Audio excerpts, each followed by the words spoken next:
La fraude de faux représentants pour tromper des aînés, on connaît ça. Des fraudeurs qui se font passer pour des avocats, des conseillers financiers et même des policiers qui se trouvent toutes sortes de raisons pour se rendre en personne chez eux pour leur soutirer de l'argent ou des biens personnels. Mais ce qu'il y a de nouveau, c'est que ceux qui se présentent à la porte n'hésitent plus à utiliser la violence jusqu'au meurtre.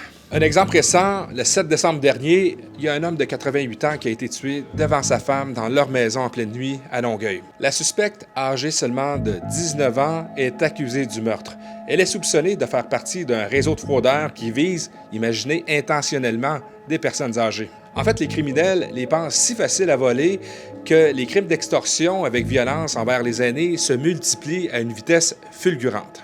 C'est un phénomène qui est à la grandeur du Québec. Puis c'est pas juste dans la grande région de Montréal, c'est vraiment dans tout le Québec. La tendance du crime est si récente que la SQ commence à peine à compiler les plaintes un peu partout au Québec de corps policiers municipaux et sur son territoire. Un stratagème qu'on remarque en pleine période des fêtes, c'est la fausse campagne de prévention pour les vols à domicile de fraudeurs qui prennent des identités réelles. Les victimes vont se faire approcher par téléphone, parfois même en personne, par des faux policiers, mais qui vont se faire passer pour des vrais policiers qui existent, qu'on est capable de trouver sur Google, qu'on est capable de trouver en appelant dans les postes de police. C'est là que les questions indiscrètes commencent. Vous avez quoi à la maison?